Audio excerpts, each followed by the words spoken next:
But sweet. All right. Well, welcome to episode 1, everyone, of the Cyber Idiots.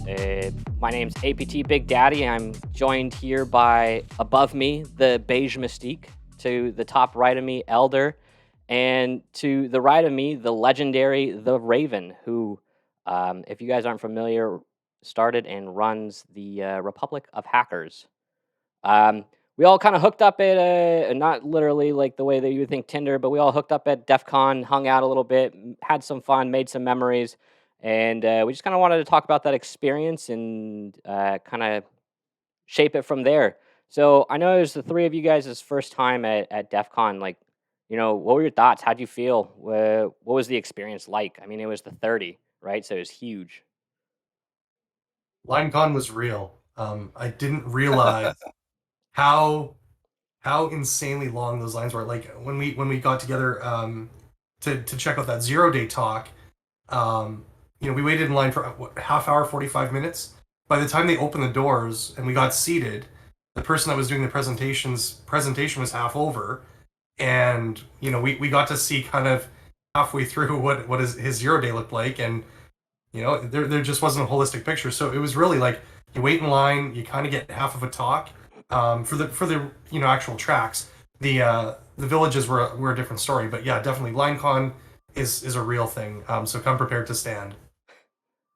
Yeah, Elder, I Yeah, know wear you no kind of shoes. pushed off, right? Like, where'd you go? What'd you do? I did all kinds of random stuff, man. I didn't spend any time in the tracks because LineCon is real, and I have a very short attention span for that kind of thing, so I didn't do it. The only line I really stood in was, "I'd like a badge, please. Now here's my cash." I wandered around in the aviation village quite a lot because I spend a lot of time in the aviation cybersecurity space anyway. We had one of our friends of the business, basically, giving a talk. So we were hanging out there with her. I spent a bunch of time playing with their CTF, which wasn't super fun. Listening to those guys. What else? I wandered off and played with the CTF, SEATF, for a while, where they brought in basically the entire bridge for I want to say naval vessel, but that's not wrong. A shipping vessel. And then built like a small mock-up so you could like try and break in and flood their ballasts and flip the ship and do all kinds of stuff. I had to get pictures of that because my dad works on those ships all the time. He's out for months at a time. So I was like, "Hey, Dad, look at all my goons doing horrible shit." He did not like that. And then I played with the Naval War College goobers and did their little tabletop war game, which was actually really fun. You won But that, didn't yeah, you? Or you won one of those I CTFs? did. Yeah, it was the tabletop war game thing. CTF. It's not a CTF per se. But yeah, yes, I did. That's They awesome. gave me a cool cup, like a Nice. little chalice with a mermaid on it. It's too bad you don't have it in your Taliban cave there, man. Like that. No, He tough sent me Kev. a picture of it. It is like, it's pretty It's legit. legit. Yeah. Yeah. I want it. I'll send you another picture. You can like splice it in. Yeah. Hey, editor, splice something in here. Um. Problem staying solved. Yeah. It's a problem. Say, Rangers lead the way. Yeah. No. I mean, Beige. I mean, you won a CTF too, didn't you? I did. Yeah. We Let me did. set We this did. up. We did. Let's I very much sat say that we very, did. very, very in an altered mindset inside our suite while you guys accomplished a CTF. That was. I know that I've said it before, but all the time that you were working on something was something I didn't have to work on. So that was very much a team effort. I don't see anything around your neck right now. I thought you'd be flashing it. I mean, if you're gonna force me to, I'm going to. Yeah, I'll just go ahead and There it is. There. Oh yeah. No big deal. No, this thing is Flavor cool. Beige. This thing's cool. So I've been toying around with it. It took me way too long because David said initially this is probably a spectrogram, and I was like, all right, I'm gonna try to scan it. Couldn't find anything to scan it with. Eventually, I used Google Lens to get the frame in, and there was an app that I could scan it with. Oh. So the sound is the same thing that plays out of the side. Like you have to double the speed, and it's the same thing that plays out of the side anyway. Is that the Uber badge noise that it Yeah, makes? yeah. I mean, I could tell you everything I found about it, but it was cool. I mean, Defcon was my first Defcon, and uh, I'll reiterate the line con. I was not prepared for that. I didn't really go to much, much that required a line because I didn't want to stand in there. I went to the biohacking village, and I think that's the longest line I stood in for 5 minutes. Um, Apart from that, man, I went and visited Blacks in Cyber and sat down to hear a talk and saw they're doing a CTF. And then the next 24 hours, I was just zoned in and couldn't think about anything else. I was like, I was up until 2, wasn't sleeping, waking up super early to get started. I didn't do anything. I was useless. It was intense. I mean, like we were just chilling out in the suite that whole night when you got back, trying to help you out. I remember we even had people come by, like old friends that we haven't seen in a while. I mean, granted, most of us had been drinking or consuming mind-altering subjects or substances that entire day, right? So meeting Not even people the that you haven't evening. seen in a while is kind of a bad a bad state of mind. There, you're like, hey, so how's the job? And you're like, yeah, yeah, true. And they're like, "Oh, cool, man." And you're like, "Uh-huh." But no, I mean that CTF was hilarious. I don't know if we told you, man, but we get down to like the last hour, so we go hang out in their village, the Blacks in Cybersecurity village, and we told them, we're like, "Hey, man, one of your boxes is completely screwed up. Like, there's no way anybody can do it. It's just broken." And they're like, "Oh, okay, cool. Let us look into that." They look into it, and it's like 15 minutes till the end, right? And we're like maybe 6 points ahead because we kept asking for hints, and like they would half your points if you took a hint. But we And kept one asking they for hints on the same thing. that wasn't working. So like we're asking for hints and wasting points on one that wasn't actually working. We did everything we could to interact with it. And then eventually they were like, "Oh yeah, this wasn't working." So we wasted like 6 points and we are only ahead by 4 at that point. And so like it reaches the time. It was like 2 p.m., right? Or 3 p.m. I can't remember. It Either was one. right It was before like, 3. yeah, top of the hour, right? And they go, "Hey, CTS being extended for 30 minutes." And we're just sitting there sweating because we're on like the hardest objectives that none of us have a clue about, like, you know, application reverse engineering and all this stuff. And we're like, dude, I don't know. If we lose here, I'm gonna be so mad. Like Ross So was just pissed. like wanting to pound the crap out of that desk. It was Hulk smash moment. It was There brilliant. Yeah, so they extended it half an hour. We ended up winning still. What I remember the most of that entire experience was that the everything was Black Panther themed, Yeah. and they gave us One of those this badges? code. Dude, Yeah, I we didn't get wish. a badge. Oh, I was like, oh, I really hope that's what I was thinking we were gonna get after we won was the Black Panther badge. Um, so they gave us this code, and it's a made up language I can tell, and I'm thinking it's something custom. I just have to decipher it. So I mean, I put out 10 pieces of paper. I was manually doing frequency analysis to see how often this was occurring, trying to guess, and so it took me 3.5 hours to figure it out manually. The next day, so we get the points. The next day, I go in, and someone's like, "Oh yeah, you got that too?" Yeah, it took me like 10 minutes to figure out that was the Wakanda alphabet. And I was like, "What?" It's like, "Yeah, you know, it's just the Wakanda alphabet. You just Google it, and you'll be able to convert it." And I was like, I used Google Lens. I like reverse image search. I didn't find anything. And you're You just telling me that Google fantasy alphabets and start scrolling. That one. there's still a part of me that's salty that I spent so long manually deciphering this. You know the episode of Always Sunny in Philadelphia where like Charlie's like hanging out at the in the mail room and he's just making all these different marks. That was Ross like on our table. He was 100%. like, this is an S for sure. This is totally an S. There's no way it isn't. Just I remember there were freaking 2, out. And I was like, these have to be an A and an E. They just have to because they're the most frequent. They fit in this context and the rest of these words. But there's only four words in the English language that have E and then A, and none of them fit here. So I'm like, yeah, it was bad. It was. I was pissed. It was a good time though. DEF CON at the end of the day it's. I mean, as we talked to the Republic of Hackers group, what was it, last week, right? It's a lot more of like an experience. You're not really going necessarily for the talks. The talks you can watch inside your room.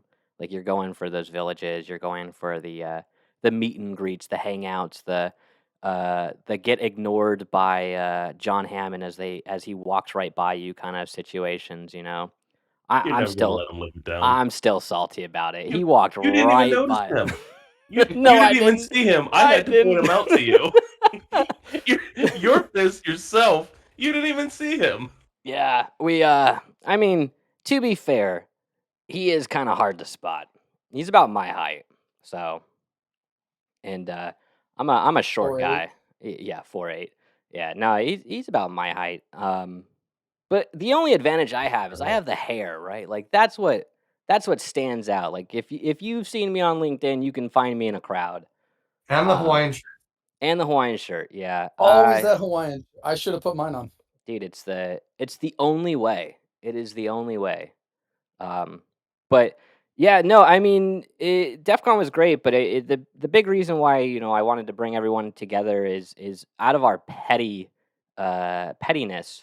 of a Twitter argument that happened earlier this year, where we got into kind of a discussion and a fight about like the risk of DEF CON. Like, what is the true risk? Is it a physical risk? Is it a logical risk? Um, Josh, I mean, you helped us out tremendously by bringing some of your crew out and having them contribute cell phones to add into our failed honeypot to say.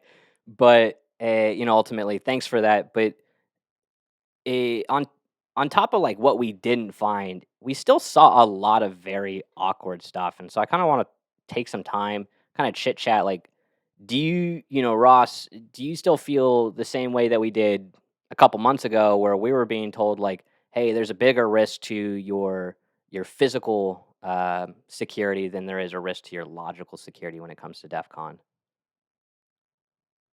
Yeah, I mean, so just to frame a bit of what happened, I think somebody had asked for advice on like, what do I do at DEF CON? And David had said, hey, you should leave your phone in your room and put your they say cash with you. And a comment was made. It was something to that effect. And the comment was made that this is ridiculous. Like, why do people still believe this? There's the conversation then devolved into there's a higher risk that something happens within your room than there is on the floor of DEF CON. And I think that's where I started to I started to disagree because I think there's absolutely a risk that somebody can compromise your room, somebody can get in. I mean, we're protecting ourselves behind RFID doors, you know.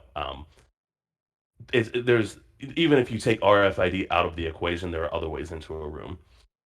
To me, when I was thinking through, we were talking a bit about war driving earlier. When I'm thinking through the risk, what is the most likely scenario? It's that being on the floor of DEF CON with people like us that do this for fun, and guys like Josh that bring their war driving kits. Like, Allegedly. Allegedly. I think the risk is much higher that you're going to be the victim of a compromise or an incident than you are somebody specifically coming after you in your hotel room. That was the crux of my argument. Like, so I have to say something. My wife and I were in my hotel room twice, and security came to do a wellness check at Caesars during the conference. Half hour after I checked in, they came up and they were knocking at the door. I opened the door and she's like, "Oh, someone's in here. We're just doing a wellness check." I'm like, "Okay." So I just checked in. How loud were you guys being? You know how loud you have to be to get security called on you in Vegas? So, I mean, I was told, I can't remember who it was. I think it was Katie, that after the 2017 shootings, she's and people, run deauths and whatnot. They were searching rooms, they were doing wellness checks, and I'm not sure how I got flagged, but I definitely got it twice. It's all those tattoos, man. Must be. It's all the tattoos. Yeah, I don't think we had a single incident on ours. The actual response there, by the way, the actual response was horrible advice. Hotel rooms are checked regularly, and if curious about room security, check out Deviant Olam's post on door security. It's like, all right, yeah, we all love Deviant Olam here. Super smart physical, but then it just divulged into the biggest shit show I've ever seen on Twitter. But it's Twitter. What are you gonna do? But yeah, I mean, we can get more into some of the dumb things people said, but yeah, I mean, we purposely left stuff out in our hotel room. Like, I left laptops, cell phones. I think I left $100 bill on the table. They cleaned the room, didn't take the $100 bill. I was kind of like, oh well, that's appreciative because we fucked that room up a little bit. Yeah, I'm not gonna lie, it was pretty dirty. Every day I was on the Defcon floor, I have an RFID blocking wallet, like so. Mhm. I would keep my room card up here to see if someone would nuke it. Every day I was on the floor, I got nuked.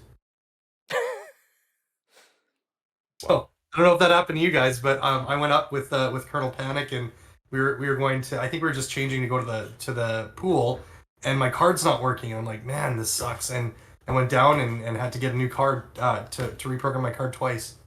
Wow. So physical security, yeah. I mean, I think RFID nuking is physical security as well. So I was on the floor of DEF CON, and this happened twice, and it could have been a multitude of reasons. Every floor had at the elevator had the card reprogrammers, so it's obviously a common occurrence, but I'm not sure if it was malicious or accidental, but it happens. I'm blaming it on you nerds at DEF CON. So I mean, I If would it definitely happened blame it. repeatedly, I'd say that's probably fair. It's probably Colonel Panic. He's Probably. that man has more antennas than I've ever seen any man have. Screwing with you the whole time. He had like wires across his walls. I'm like, what are you doing? He's like, I'm just scanning. I'm like, why are you scanning? Like, what's the purpose? He's like, I don't know. I get bored at night and I can't sleep, so I'm just like scanning stuff. So shout out to Colonel Panic. So that's kind of the thing, right? Is like when you put a bunch of what David calls emulated criminals. Is that the? Yeah, that's the proper Yeah. term. I call it Nerds. I don't know if when you you can put say a bunch that. of us in the same place. I absolutely can. Oh It my is. god. Fuck you. It's exactly what it is. It's puzzles. I'm gonna break things. You We've put those two already things been together. canceled. Yeah. It's going so well. Yeah, we've been canceled. Edit it out. Whatever. I call it something. But when you put a bunch of those people in the same space, Those people. we're gonna get. I'm those people. We're gonna get bored, We're gonna get burned. and we're gonna start doing random stuff. The We'll guys believe sitting it. on the floor with their laptops, trying to figure out what their little white badge did, sitting there on the floor all day, are gonna get bored, and they're gonna start poking random stuff. Yep. I heard at one point that somebody decided that an ATM was in scope for Black Hat. What? Somebody got bored, started banging on an ATM. Nice. Somebody got bored, started reading cards. I wouldn't be surprised. Sure. Yeah, walking around with it- like a Proxmark in your backpack, I could see it. Yeah, why not? So the risk, I'd say, goes up a lot when you put all of us in the same spot. Yeah, you might walk past me downtown here. I'm not going to be carrying that stuff around because there's 30,000 people that live in this city. So, and what am I going to get, right? What's the value in it? But when you put a bunch of the like-minded individuals there, I won't say those people, like-minded individuals in the Those same spot, nerds. That's a more bunch of inclusive. nerds in the same spot, we're gonna start doing dumb stuff. We're gonna start skimming cards. We're gonna start banging on ATMs. I was doing one of the CTFs, and I was watching people absolutely attack stuff that was not the CTF. Yep. Yeah, it's gonna happen. We were in the RF village, and there were dudes there, like the Hard Cat Brigade and Giles and all those guys. Where there was one guy with, I think it was 100 antennas on his rig, and I'm like, man, that is a lot. I've never seen so many antennas, and it was just stacks of antennas and controllers, and I'm like, what are you doing with this, man? Like, All that. Roll a 300-pound Pelican case into the conference center every day and set it up. Yeah, you Yeah, know well, those yeah. guys that drive around the giant trucks? It's the same Uh, idea, just nerdism, right? yeah. Like, Colonel Panic gave me this thing here. This is a little LoRa transmitter, and that has encrypted Bluetooth that you connect to your phone, and it has a radio location on it. So when he and I were separated at Defcon, we could turn these on and locate each other. And you could scroll through the settings with the little LCD screen here, and it would show who has LoRa enabled. Some guys were wearing this on their helmets, and you could see who was who. It was kind of cool. It's really cool. Present from Colonel Panic again. Yeah. He's such a nerd. I mean, that's the one nice thing about DEF CON, right? Is this uh, this gathering of just a bunch of real world criminals, fake criminals, wannabe criminals, and the Beige Mystique. You know, but like you bring all these people in the same room, and they're just gonna get curious and try to expand the knowledge base of everyone else.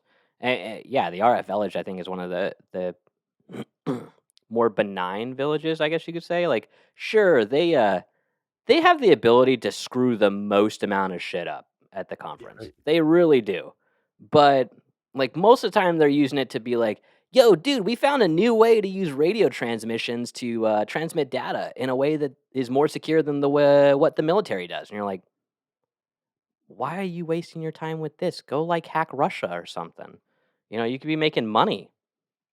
Dude, those guys, I don't feel like I get intimidated easily, but I was intimidated when I walked into the RF village. Like the just tables stacked with antennas, and yeah, it was.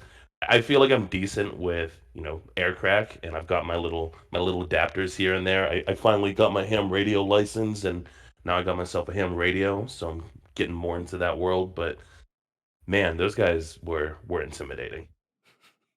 So, I mean, physical security is, a bigger threat. Going back to your argument there, I don't know if that's true. There was weaponized tools at the conference, and just because we didn't see all of them or detect all of them, doesn't mean they weren't present. I mean, we're talking APT level stuff potentially at DEF CON. I mean, not all of us, are all of us have different skill levels, right? And different interests. And that's why there's so many villages. And biohacking village, you can go and play with those medical devices that you have to sign a waiver for. Or RF village, you're talking to these guys that all have GPS transmitters attached to their heads. Like it was weird, but I don't know if physical security is really it. I mean, I experienced a little bit of that issue, but that was hotel security because I came with laptops and cell phones and war driving rigs, and Colonel Panic, same thing. He had more antennas than I've ever seen in my entire life in someone's backpack. But yeah, getting to the honeypot, I mean, I don't know if we actually saw what's actually going on behind the scenes. I connected to so many Bluetooths. I connected to people's wirelesses on my cell phone saying hack this backpack. I was just connecting to everything just to see what was going on for fun. But I mean, David, you can probably speak better to that because you have the console up. Yeah, and I mean, that kind of goes into like why we failed, right? Is I think this is the beauty of cybersecurity, where you could be an emulated criminal, but you are absolutely shit at everything else, right? Like cyber IT, there's so many fields in this that you can't be a jack of all trades. Like it's just impossible. You might get a John Hammond here and there, but you're not going to get a not everyone's going to be at that level where they can understand reverse engineering and pen testing and honeypot creation or IT management. And so, like with our particular honeypot, we tried to use the CrowdStrike sensors for mobile because the way we understood it is that we should have been able to see things like Bluetooth connections, DAuth attacks, any of those packets. I mean, like the CrowdStrike sensors for the host machines for like Windows, Linux, Mac OS, brilliant, right? Very easy to find, but it may just be down to like I have no fucking clue how to read it. But like really, when we were reviewing some of this data and what I was showing you guys earlier, there's really not a whole lot that comes out of there other than we learned that phones talk to a hell of a lot more than we would assume. There we go. So, I mean, overall, we had a pretty large pool for the amount of people that showed up and hung out with us. Pretty decent set of stuff from Android versions, iOS. Well, we only really had one iPhone because one of our guys got turned around when he was coming to the States, which is unfortunate. But a good distribution of what would you call them? Targets? Targets, I think, is a good word. Indicators. Yeah, indicators. So, I mean, other than like what I showed you guys earlier, right? Everything that showed up in the mobile detections was all the stuff that we had done ourselves, right? iOS security compromise, and this wasn't even like actually a jailbroken phone. This was a previously jailbroken phone, but that file still existed, so it saw that, right? It can get deep. I just have no fucking clue how to get past the it can get deep part. Because when we start looking at some of the phones, like here is one of the phones. The techniques, this is again something that we did, but it talks a lot to a bunch of IPs, mostly over 443 or 5228. In Moto2, I think this is Colonel Panic's. His device, really didn't see much on the floor. It also didn't fully activate, as I found out a little bit later.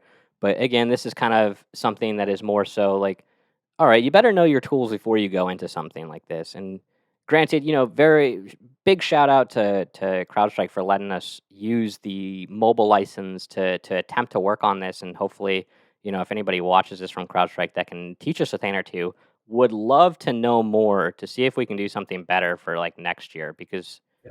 I mean, really, the idea is how dangerous is it? Especially because I know you and Colonel Panic deauthed my phone like 4 times when we were waiting in line. So I don't know how we didn't see that, but it is what it is. Allegedly. Allegedly. I did not, on the record, have my deauthor or my word driving rig on the floor, and I definitely did not deauth 186 or 168 Yeah, targets. Yeah. Allegedly, never happened.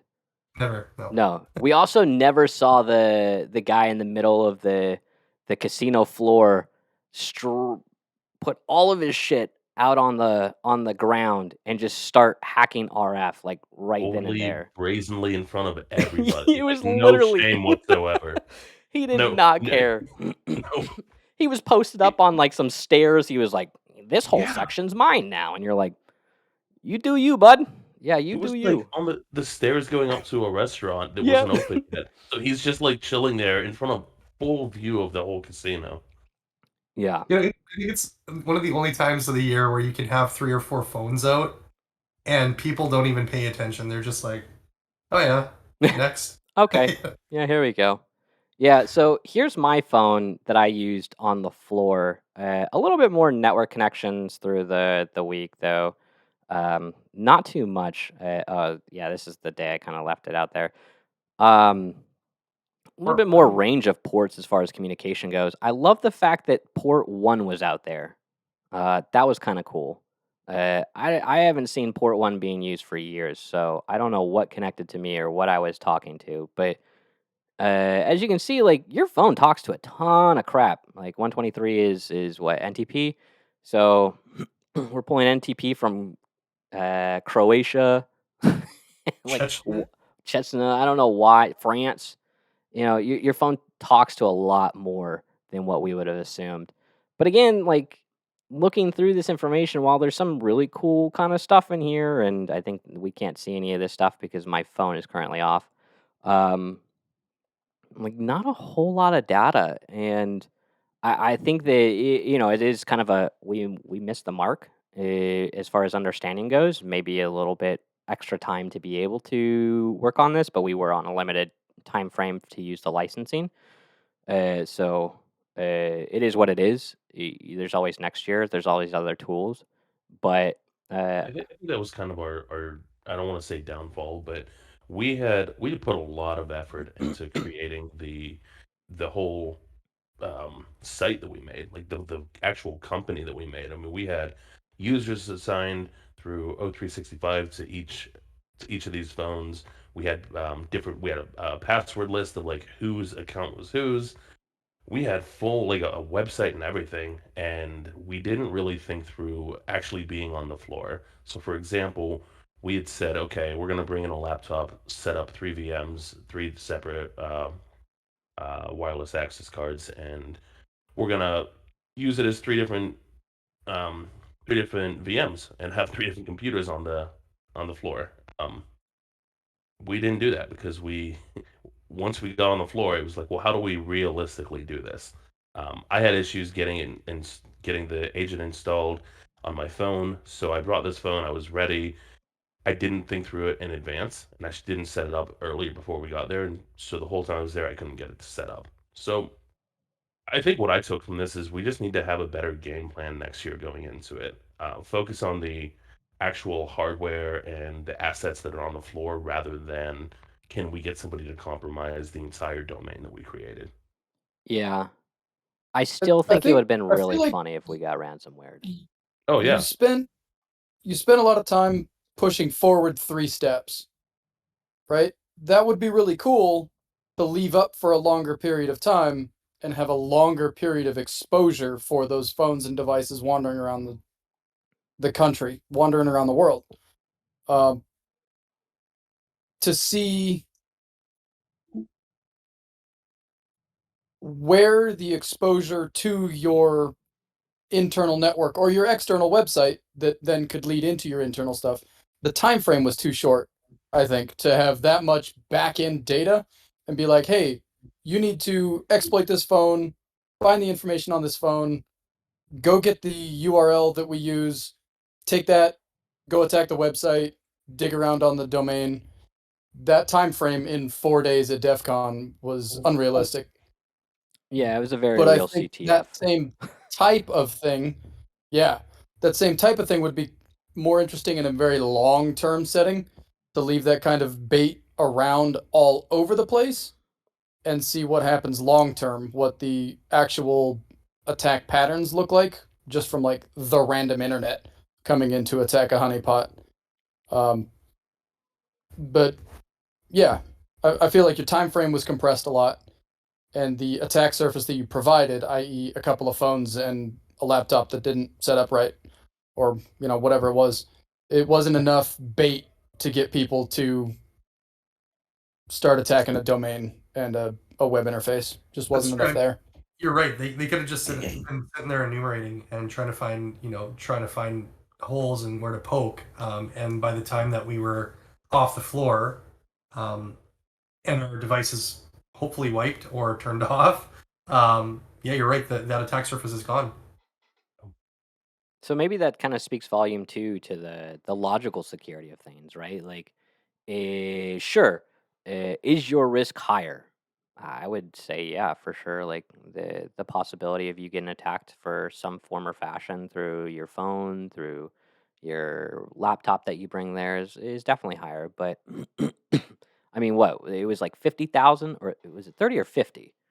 Wikipedia Wikipedia says says 50, 50. but I've been told otherwise. That it was about half of who attended. Now I don't know if it was virtual either. If people could get virtual badges, but they Mm, might be counting that to the attendees as well. yeah. Um, I mean, even then, if it was 30,000 people, right? Like, you have a 1 in 30,000 chance that you're the target, unless somebody comes up with some really fancy, like, O day. But then you'd have to hope. I mean, both Elder and I, we've sat in the military side, and hacking phones isn't exactly straightforward. Um, Or easy. or, It's fun, or yeah, but or easy for sure.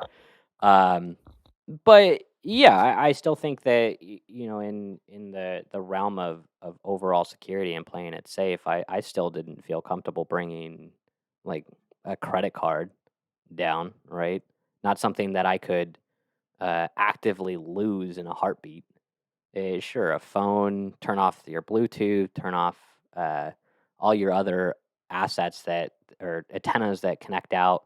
Definitely don't have your NFC antenna on. And if you do, thank you for connecting to me. Um, I definitely saw someone connected to me very briefly when I was hanging out on my phone in one of the lines. But no, I Yeah. mean, yeah, maybe that adds to the security of things. Maybe that's why, the for lack of better words, the Deviant Olam fanboys and girls all ganged up on us because they were like, physical security. It's easier to break into a room. Like, yeah, but then again, how many rooms are there? Yeah, it's a threat landscape, right? It's that attack surface. Where it could be non. I mean, this is where CBSS comes into play, right? I mean, it could be, not super high impact, but it could be high severity, or vice versa, right? I mean, like how much is out there for you to attack, and one thing leads to another, and one vulnerability leads to another, right? It's not one and done. But yeah, physical security is just as important as logical security. I mean, they're interchangeable. For sure. So I know we want to keep this a little bit shorter than an hour, but I wanted to take some time to be petty in the true fashion of being a cyber idiot, and kind of talk shit about some of these comments that we received on Twitter. Of course, I'm not going to call out who wrote these, but I just want to get your opinion on the thread here because I feel like it was this this fumed this fumed Ross and I. Like, we were sitting here like, dude, I could pound back like a whole bottle of vodka and just go for a fight a bear, because it's just raging. And Um, I think, for me, I'll tell you very bluntly, for me, it was that the way that people were talking were like, it was like we were complete noobs to the industry. Like, we didn't know anything about what we do. It's like, we are both respected professionals in what we do. We know what we're talking about, and we can have a disagreement here, but this doesn't have to get personal.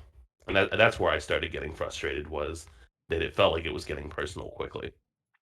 oh, it got super personal, especially for me. I think actually my favorite comment out here was concerning burner phones, right? We all know how to use a burner phone, right? Like, everybody knows this. Hopefully, people who are listening, you know how to use it. If you got a burner phone, don't put your personal phone number in it. Don't put your wife's phone number in it. Don't put your girlfriend, your boyfriend, both of their numbers in it. Like, it doesn't need to be there. My favorite thing is somebody said, do what you think for the right reasons. Not having the ability to communicate is far worse than a 0 day that won't get wasted on you. First off, just real quick, like, being on the other side of that fence, I will tell you, sometimes the best test environment is a willing test environment. The risk model in the airport is typically higher than at Defcon, especially now. Okay, risk model in airport, I'll give you that. Don't plug in your phone through a USB cable. There's plenty of OMG cables out there. My response was, burner phones are $20 a target. True, right? And somebody responded with, a burner phone isn't a burner phone if it has all your contacts and accounts signed into it. Then it's just another phone, but with a number that your friends don't have. Like, when did I ever say or put out like, hey man, put your friend's phone number in here. Go put your girlfriend's. Go put your wife's, your dad's, your mom's. Oh, and log into your Facebook right here. That'd be the shit. Like, that piece like kind of pissed me off. Move your Actually, SIM over. Get a new phone. Put your SIM in it. Problem solved. problem staying solved. Rangers lead the way. Rangers lead the way. Yeah, the second one was, I think this was the one that made Ross the most angry, is, you're worried about RFID scanning, but willing to secure your valuables by leaving them unattended in a room with an RFID lock. First off, what's your opinion on this? Let me put you on the spot there, Josh. Yeah, like I said, physical. You're more likely. Oh man, why have RFID enabled on your burner phone? Number one, or NFC, or whatever. I mean, you're gonna have your burner phone. Like with my burner phone, I had for fun. I mean, for fun, I had the Bluetooth on wireless on. I don't have anything connected to my phone. I don't have any numbers stored in my phone. I didn't log into anything. At the end of the day, I turned the phone off so people couldn't track me. At the same time, who's gonna go door to door to door, scanning, and trying to crack the RFID code of your door? And at the end of the day, what are they gonna steal? Like, do they need your passports? If they do, you probably aren't the target. I'm not the target. I'm Canadian. Said, well, maybe I am a target. I'm Canadian. Everyone wants to come here. I don't know. I did have security come to my room twice. They can get in with me or without me. So I mean that's my risk appetite, right? Or my risk model. I'm allowing anybody to come to the room. If I wanted to be more secure, I would stay off the strip. I'd stay in a house that's under lock and key. I mean, there's everyone's threat model is different, and their risk is different. Yeah, I stayed at Caesars because my work paid for it. My wife had a key; she could come in and go. I mean, I didn't give her an RFID protector. She could have been scanned as well. I'm not too worried about it, man. People are generally good. The jokes aside, yeah, we're all hackers. Yeah, we're all nerds in one way. But are we really malicious? I don't know. I don't think so. People are inherently good because I'm this, socialist Canadian. So I'm just hoping that no one's gonna break into my room. That being said, I did have my card nuked at Defcon twice. I think it was nuked for sure. I was scanning things allegedly, but that was on the floor. That's away from the security of your hotel room, right? I mean, it was fair game on the con. Everyone knew to bring a burner phone. Everyone knew to turn off your Wi-Fi, turn off your NFC, because it's unacceptable. That's a risk. It's a real risk that happens. If you walk into their village and you see those 100 antennas, are you going to get paranoid? Absolutely. But if I'm going up, Probably should. yeah, if I'm going up, across the forum to Caesar's Palace, which is, a kilometer away, you're going into your private rooms, into a private tower, you're going up, you would assume not everybody's going to go door to door and scan. That is what my assumption would be. I mean, people are inherently good, and I'm going to trust that they're not going to break in and enter into my hotel room. You should never hang out with Elder and I.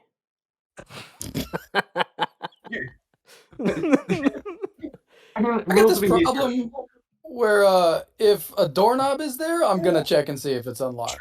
There was a closet allegedly in Caesar's in my room that I definitely didn't pick to see what was behind, which led to surprisingly it was a motion sensor and a little box, which was interesting. It was behind the door that I didn't pick. My wife was super mad. She's like, "What if you set off an alarm?" I'm like, I probably fucking did, and that's probably why they came the second time. But besides that's easy to explain away. You're like, I don't know, there was a door here. I opened it. It wasn't locked. What do you want? Fight me.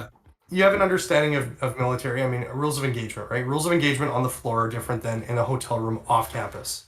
So that's what my assumption was, and that's what I hoped other people would trust and play by the rules. I think even my argument to that is that let's say they don't play by the rules, right? They decide they're going to go through the hotel and scan. They're going to try to get into every room by using RFID. How much more difficult is it to do that stealthily than to have a Proxmark in your backpack?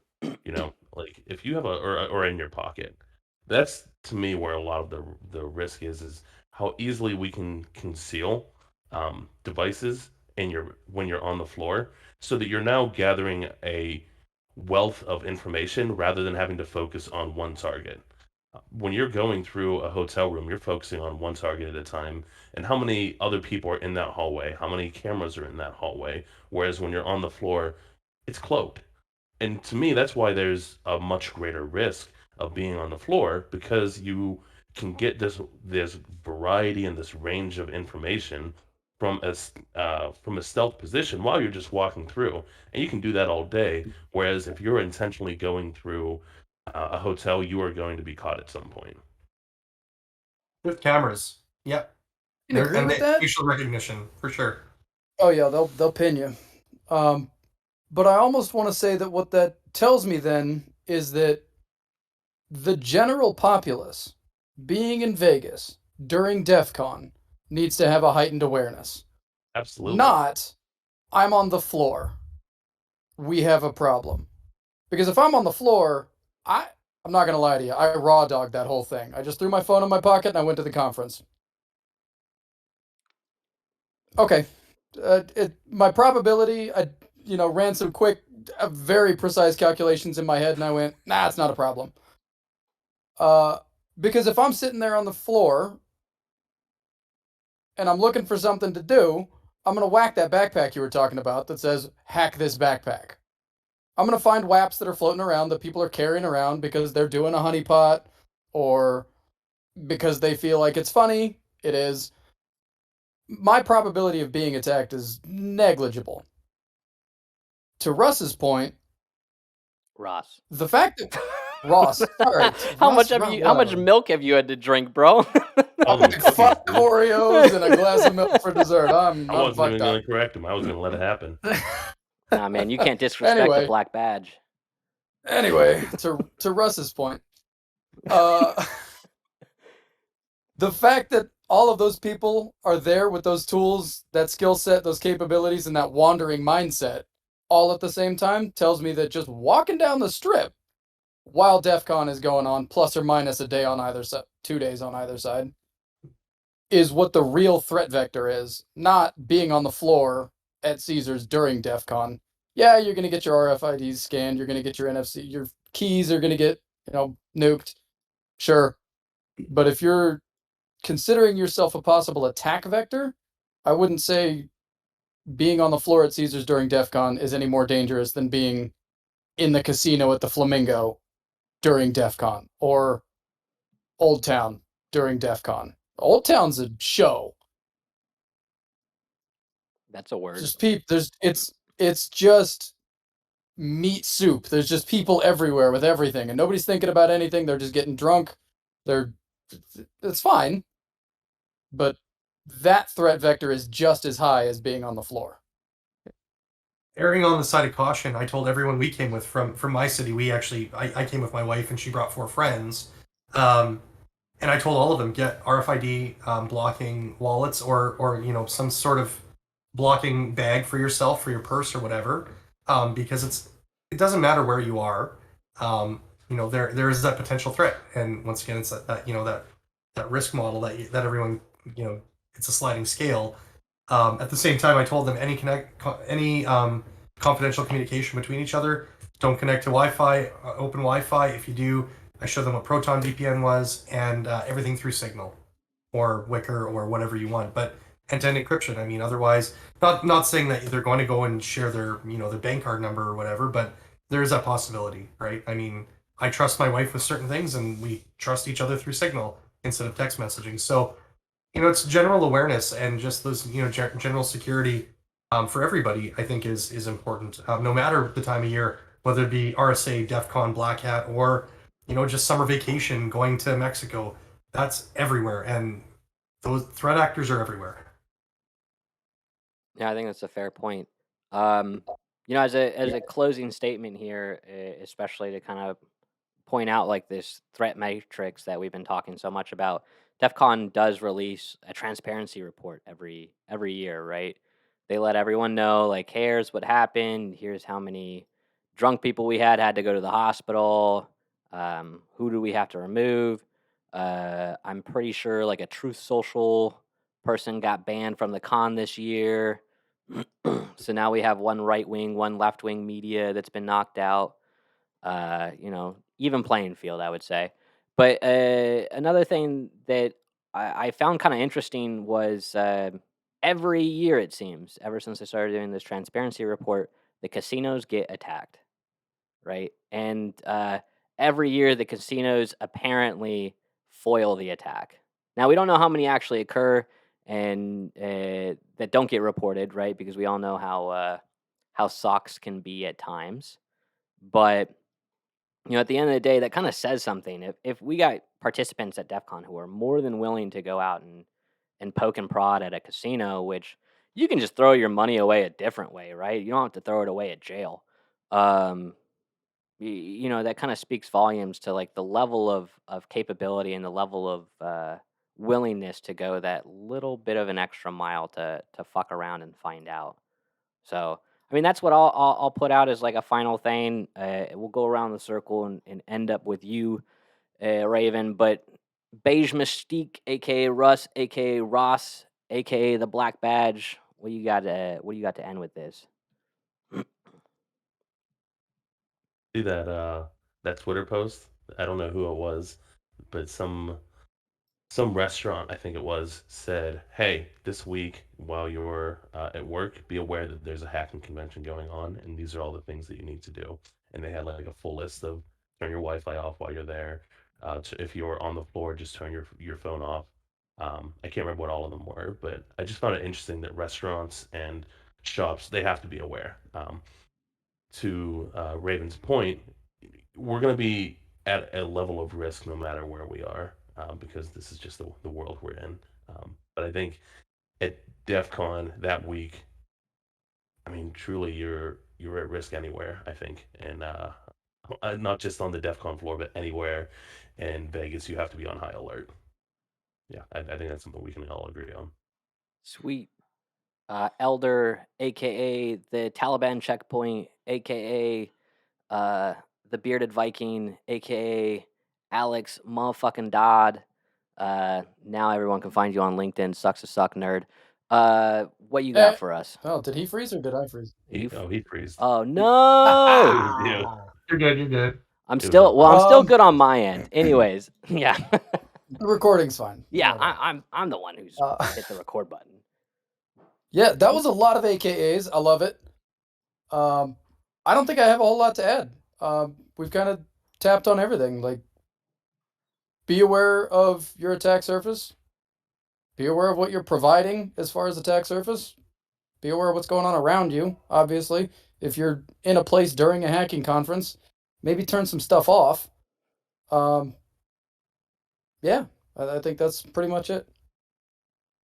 Sweet. Okay, and that leaves us with the one, the only, TheRaven, aka the king of the Republic of Hackers, aka the dictator of the Republic of Hackers, aka the de facto president of the Republic of Hackers, aka Josh.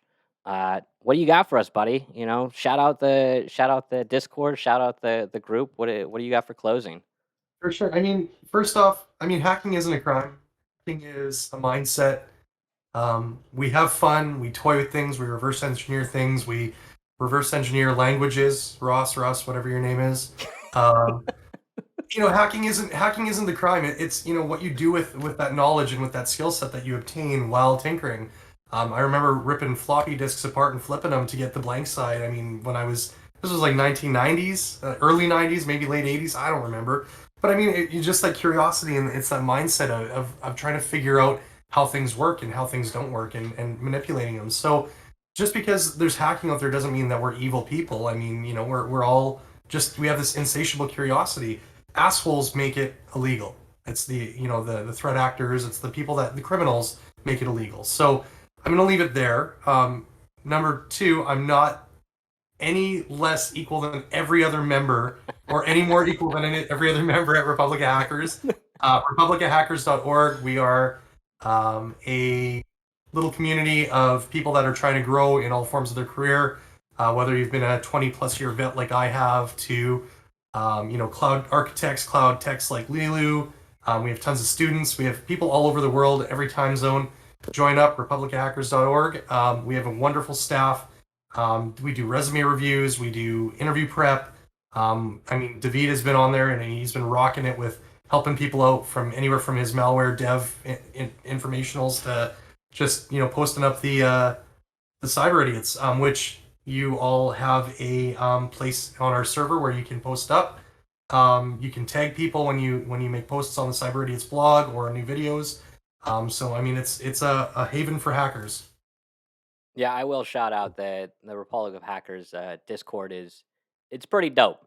A lot of good people out there who are constantly trying to help one another, and that's why again we were much appreciated when you brought some of your fam over to help us out with our failed experiment.